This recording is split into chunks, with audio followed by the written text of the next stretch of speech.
Hello, good afternoon friends. और आज हम इस मेजरमेंट का ये लास्ट लेक्चर ले रहे हैं। हम इस लास्ट लेक्चर में हम कम जो टॉपिक लेने वाले हैं वो है सीआरओ यानी कैथोड रे ऑस्किलोस्कोप और डिजिटल इंस्ट्रूमेंट। बीच में हमने फ्रीक्वेंसी मेजरमेंट छोड़ा था, वो भी इसी का ही पार्ट है। एक्चुअली कैथोड रे ऑस्किलोस्कोप का फ्रीक्वेंसी टाइम ये इसी का ही पार्ट है। तो आज हम स्टार्ट करते हैं cathode ray oscilloscope and digital instrument. तो सबसे पहले हम ये जानते हैं भाई सीआरओ यानी कैथोड रे ऑस्किलोस्कोप यानी सीआरओ की फुल फॉर्म तो हमने देख ली भाई। कैथोड रे ऑस्किलोस्कोप होती है, यह क्या काम करता है, कैसे काम करता है, कैसे वेवफॉर्म प्रोड्यूस करता है, इसका एप्लीकेशन क्या है, इसका पहले इसको क्या बोलते थे और इसको असेंबल कैसे किया जाता है, ये है इसकी थ्योरी। मैं इसकी थ्योरी में नहीं जाते हो, हम डायरेक्टली इसका देखते हैं ब्लॉक डायग्राम ऑफ सीआरओ। इससे आपको ज़्यादा बेटर वे में समझ में आएगा। दोस्तों, ये सीआरओ का ब्लॉक डायग्राम है, नाम से जाइए। ये बीच में जो आपको ट्यूब टाइप दिख रही है इसको नाम देते हैं हम CRT, यानी क्या बोलते हैं, कैथोड रे ट्यूब। जो इस सीआरओ का सबसे मुख्य हिस्सा जो है वो होती है ये CRT, यानी सारे कुछ ऑपरेशन सब कुछ क्या काम करती है यही। इस सीआरओ को जो है हम इसके चार मेन भाग होते हैं सीआरओ के। एक ये आपको दिख रहा है इलेक्ट्रॉन गन। अब इलेक्ट्रॉन गन क्या काम करती है, जनरेट करती है इलेक्ट्रॉन बीम को और कंट्रोल करती है उसके इलेक्ट्रॉन बीम की इंटेंसिटी को। सेकंड होता है ये डिफ्लेक्शन। इसका कलर चेंज कर लेता हूँ ताकि मैं मार्क करूँ तो भी आपको दिखता रहे। रेड कलर है ऑलरेडी, ग्रीन कलर में इसको किस कलर में लिया जाए, रुको कलर चेंज कर लेते हैं एक मिनट। ये ले लेते हैं लाइट ग्रीन कलर, ठीक है। दूसरा हिस्सा होता है ये वाला, इसको बोलते, ये तो बिल्कुल ही नहीं दिखा, वर्टिकल डिफ्लेक्शन, यानी कोई डार्क कलर लेना पड़ेगा। इसको बोलते हैं वर्टिकल डिफ्लेक्शन प्लेट। तीसरी होती है हमारी ये हॉरिजेंटल डिफ्लेक्शन प्लेट। और चौथा हमारा होता है ये फास्फोरस स्क्रीन, जिसके के ऊपर हमें डिस्प्ले यानी साइनसोइडल जो भी हमें इलेक्ट्रिकल सिग्नल मिलते हैं आउटपुट में वो हमें मिलते हैं, चार स्क्रीन। ये तो हो गया हमारा मेन हिस्सा। अब ये वर्क कैसे करता है, सीआरओ के अंदर हमने क्या दिया, इनपुट सिग्नल दिया। इनपुट सिग्नल को सबसे पहले सपोज करो कि अगर वो कोई सिग्नल ऑलरेडी वीक है तो उसमें कुछ ना कुछ तो डिस्टोर्शन होगा ही, तो और ज्यादा वीक हो जाएगा तो उसको हम पहले क्या करते हैं, एम्पलीफाई करते हैं। इस एम्पलीफायर की मदद से क्या करते हैं, एम्पलीफाई। एम्पलीफायर करने के बाद में हम उसी को हॉरिजेंटल एम्पलीफायर पे मतलब हॉरिजेंटल प्लेट पे भेजते हैं और उसको वर्टिकल प्लेट पे भी भेजते हैं सेम टाइम पे। वर्टिकल प्लेट में भेजने के टाइम हम उसके अंदर क्या प्रोवाइड करवा देते हैं, टाइम डिले, डिले टाइम। अगर हम ये डिले टाइम नहीं प्रोवाइड करवाएंगे तो यहाँ पे क्या सिग्नल का लॉस होता है, तो हमें वो लॉस्टेड सिग्नल आगे जाएगा, हमें कंप्लीट आउटपुट में नहीं मिलेगा। तो हमें कंप्लीट सिग्नल विदाउट डिस्टॉर्शन के लिए हम यहाँ पर क्या प्रोवाइड करते हैं, डिले टाइम। और इसके बारे में हम आगे और पढ़ेंगे। यहाँ से हमारा सिग्नल गया वर्टिकल डिफ्लेक्शन प्लेट पे। इसी तरह से सेम वे ये हमारा जो इनपुट सिग्नल है एम्पलीफाई होकर ट्रिगर सर्किट पे गया। अब ट्रिगर सर्किट क्या काम करता है, जो वर्टिकली डिफ्लेक्शन प्लेट पे जो सिग्नल गया आपका और जो हॉरिजेंटल डिफ्लेक्शन प्लेट पे जाएगा, उन दोनों के बीच में सिंक्रोनाइजेशन का काम करता है ये हमारा ट्रिगर सर्किट, ठीक है। उसके बाद में ये हमारा टाइम बेस्ड जनरेटर पे, ये नेसेसरी है हॉरिजेंटल एम्पलीफायर के, मतलब इसको हॉरिजेंटल एम्पलीफायर के लिए सिग्नल जनरेट करने के लिए टाइम बेस्ड जनरेटर, ठीक है। यहाँ से ये दोनों गया तो एक ये हो गया हमारा वर्टिकल डिफ्लेक्शन प्लेट और ये हो गया हॉरिजेंटल। दोनों का जब ये इलेक्ट्रॉन जो हमारा जो इलेक्ट्रॉन गन से है जो कि इलेक्ट्रॉन बीम जा रही है, दोनों प्लेट से टकराएगी और दोनों प्लेट के टकराने के कॉम्बिनेशन से सिंक्रोनाइजेशन से जो भी जो भी सिग्नल जनरेट होगा वो बीम जाके इससे अपने फास्फोरस स्क्रीन से टकराएगी। टकराने से इसमें क्या लाइट पैदा होगी, लाइट डिस्प्ले होगी एक तरह से, वो हमें उसमें क्या दिखेगा, हमारा सिग्नल। तो ये बेसिक इसकी वर्किंग तो है ऐसी। अब जो हमें आउटपुट सिग्नल हम ये यूज में क्यों कर रहे हैं, इतनी माथापच्ची क्यों कर रहे हैं, ताकि हम उसको क्या कर सके, जो भी है एनालाइजिंग वेवफॉर्म उसे हम डिस्क्राइब कर सकते हैं। एम्पलीट्यूड जो भी सिग्नल का भेजा हमने, उसकी फ्रीक्वेंसी, उसका राइज टाइम, डिस्टॉर्शन कितना हो रहा है, टाइम इंटरवल, ये सारी चीजें हम इससे सीआरओ की हेल्प से फाइंड आउट कर सकते हैं। और एम्पलीफायर का तो ये बता ही दिया मैंने आपको, दोनों दोनों में एम्पलीफायर होता है। और एम्पलीफायर क्या काम करता है, एक मिनट रुकिएगा। यहाँ पे हमने वर्टिकल प्लेट और हॉरिजेंटल डिफ्लेक्शन प्लेट दोनों में जो हम यूज क्या करते हैं, एम्पलीफायर यूज करते हैं to amplify weak signal and get desired result. तो अब हम इसकी थ्योरी देख लेते हैं कि अभी अब आपको क्या लगे, ताकि अब आपको ज़्यादा बेटर समझ में आएगा। Fast X Y plotter that can display input signal versus time और अनदर सिग्नल, कोई बात नहीं, कोई मतलब की चीज़ नहीं है। CRO used to produce waveform in response to several input signal। दिखती बात, हमने इनपुट दिया, आउटपुट में हमको डिस्प्ले मिलेगा। ये क्या क्या मेजर करती है एप्लीकेशन इसका? मेजर द वोल्टेज मेजर करती है, करंट मेजर करती है, फ्रीक्वेंसी मेजर करती है, inductance, admittance, resistance and power factor. लेकिन रिमेंबर, ये पावर मेजर नहीं करती है, पावर फैक्टर मेजर करता है CRO। क्योंकि ये क्वेश्चन पूछा जाता है कि क्या चीज़ है जो CRO मेजर नहीं करता, तो वो पावर मेजर नहीं करता। ठीक है। ओरिजिनली इसको ऑस्किलोग्राफ के नाम से जाना जाता था।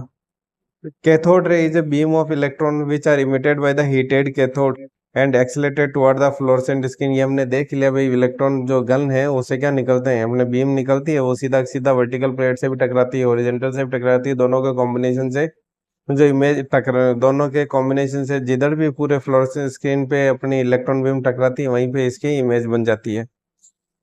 कैथोड का मैंने बता ही दिया कि भाई असम, ये तो असम, इसका कोई मतलब नहीं है। दो प्लेट हमने देखी थी भाई, हॉरिजॉन्टल प्लेट डिफ्लेक्शन होता है, एक वर्टिकल डिफ्लेक्शन होता है। Electron beam hits the screen and phosphor is excited and light is emitted from at the point. तो conversion of electron energy in the light होता है। ये कोई काम की चीजें नहीं है, जो सब कुछ हम पढ़ चुके हैं। ये भी हम पढ़ चुके हैं भाई, जो CRT उसके डिवाइडेड इनटू 4 सेक्शन। डिस्प्ले हमने देख लिया, वर्टिकल कंट्रोलर यानी वर्टिकल हॉरिजॉन्टल प्लेट, और हॉरिजॉन्टल कंट्रोल है हॉरिजॉन्टल डिफ्लेक्शन प्लेट, और ट्रिगर। इन चारों के बारे में हमने पढ़ लिया। ये हमारा एक और ब्लॉक डायग्राम अगर कुछ छूट गया हो तो ये भी हमने पढ़ लिया। भाई वर्टिकल एम्पलीफायर क्या करता है, एम्पलीफाई करता है इनपुट सिग्नल को। टाइम डिले का पढ़ लिया, ट्रिगर सर्किट का ये भी बता दिया हमने कि भाई सिंक्रोनाइजेशन के काम में आता है हॉरिजॉन्टल डिफ्लेक्शन प्लेट और वर्टिकल डिफ्लेक्शन इलेक्ट्रॉन बीम के लिए। Time based generator required for horizontal deflection of beam, ये भी बता दिया। CRT के 4 मेन पार्ट होते हैं, electron gun, horizontal deflection plate, vertical deflection plate और ये स्क्रीन, ये भी हम बात कर चुके हैं। एक एक का क्या काम होता है। वर्टिकल एम्पलीफायर देख लिया भाई हमने, क्या करता है कि इनपुट सिग्नल होता है उसको एम्पलीफाई करता है, amplify the input signal. Delay line का हमने देख लिया कि भाई output of the vertical amplifier पे लगा होता है, डिले प्रोवाइड करवाता है। क्यों करवाता है ये और हम आगे देखेंगे। ट्रिगर सर्किट का हमने देख लिया कि भाई ये सिंक्रोनाइजेशन के काम में आता है, हॉरिजॉन्टल एंड वर्टिकल डिफ्लेक्शन के लिए। टाइम बेस्ड जनरेटर का हमने देख लिया कि भाई useful for horizontal deflection of the electron beam. Horizontal amplifier का हमने देख लिया कि भाई हॉरिजॉन्टल डिफ्लेक्शन प्लेट जो भी उस पर जा रहा है उसको सिग्नल को एम्पलीफाई करेगा। पावर सप्लाई का बताने की जरूरत नहीं है। CRT का हमने देख लिया, इसके 4 मुख्य हिस्से होते हैं, electron gun, vertical deflection plate, horizontal deflection plate and fluorescent screen. ये जो हमने डिले की बात की थी भाई, वो जो डिले सर्किट प्रोवाइड किया जाता है वो किस लिए, कि भाई input signal is not directly applied to the vertical plate because the part of the signal get lost when the delay time is not use. ताकि सिग्नल का जो पार्ट लॉस्ट हुआ है वो रिकवर हो जावे और हमें डिस्टॉर्शन ना मिले आउटपुट में, इसके लिए हम डिले सर्किट यूज करते हैं। अब बात करते हैं हम लिसाजू पैटर्न की। हमने पढ़ा था स्टार्टिंग में फ्रीक्वेंसी और जो टाइम है कैसे मेजर किए जाते हैं। तो फ्रीक्वेंसी मेजरमेंट के लिए ऐसा है कि भाई जो अगर इसके अंदर आपके जो CRO है, sinusoidal signal are applied to both horizontal और वर्टिकल डिफ्लेक्शन प्लेट। तो जो हमें आउटपुट के अंदर मिलता है तो हमें कुछ इस तरह के फिगर मिलते हैं, उनको हम बोलते हैं लिसाजूज पैटर्न। तो लिसाजूज फिगर जो है use for the measurement of frequency and phase difference of the sinusoidal signal. ये टेबल दे रखी है। अगर मान लो फेज डिफरेंस आपका एक 0 डिग्री पे है और आपने दूसरे को दो सिग्नल को 360 डिग्री पे करवाया, यानी फेज डिफरेंस कितना हो गया 360 डिग्री। तो आपको जो CRO पे स्क्रीन पे आपको एक तरह से स्ट्रेट लाइन मिलेगी फर्स्ट और थर्ड क्वाड्रेंट के अंदर। फिर 0 से आपने 30 और एंगल देखो टोटल 360 डिग्री है सम इनका। जब आप इसको 30 डिग्री, 45 डिग्री, 60 डिग्री, 90 डिग्री के ऊपर आप जब एंटर करोगे तो ऑलवेज आपको क्या मिलेगा, एलिप्स, है ना।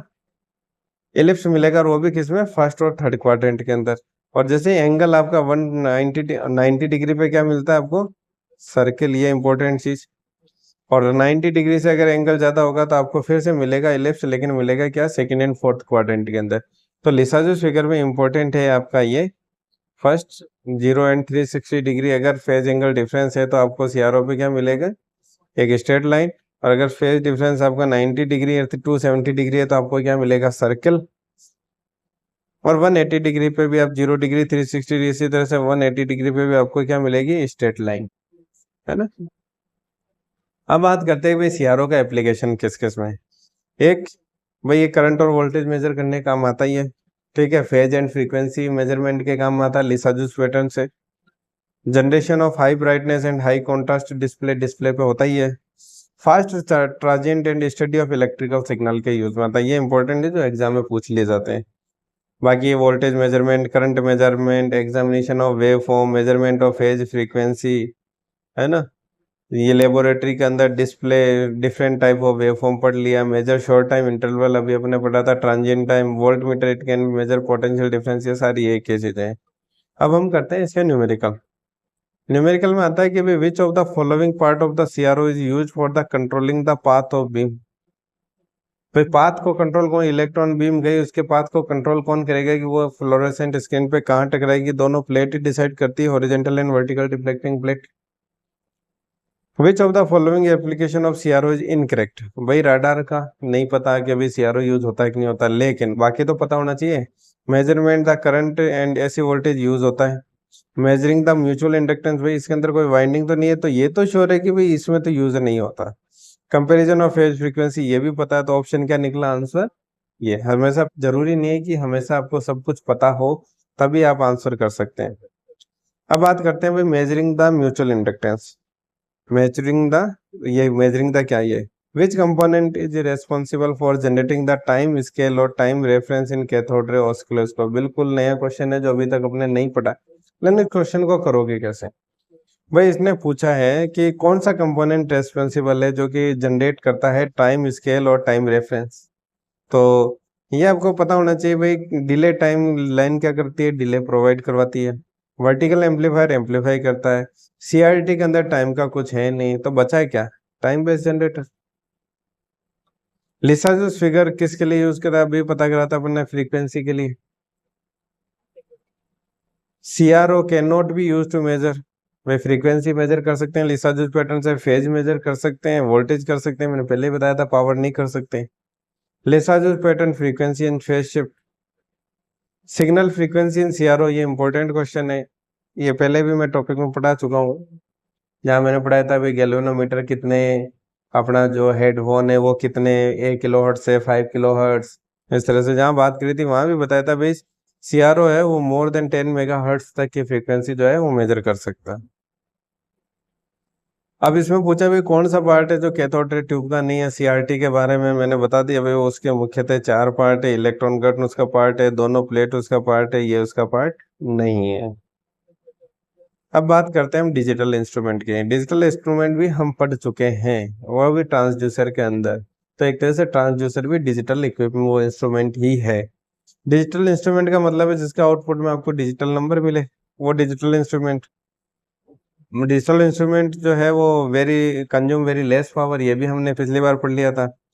इनकी एक्यूरेसी बहुत ज़्यादा होती है, ये लार्ज डिस्टेंस तक कवर कर सकते हैं, इनके अंदर डिस्टॉर्शन भी लेस होता है। इनपुट इम्पीडेंस इनका हाई होता है ना। और कॉस्ट इनकी जो ऑब्वियस सी बात है डिजिटल इंस्ट्रूमेंट की ज़्यादा होती है। और इनके अंदर नो पैरेलॉक्स एरर, ये भी इसमें इम्पोर्टेंट चीज़ है कि digital instrument is free from parallax error.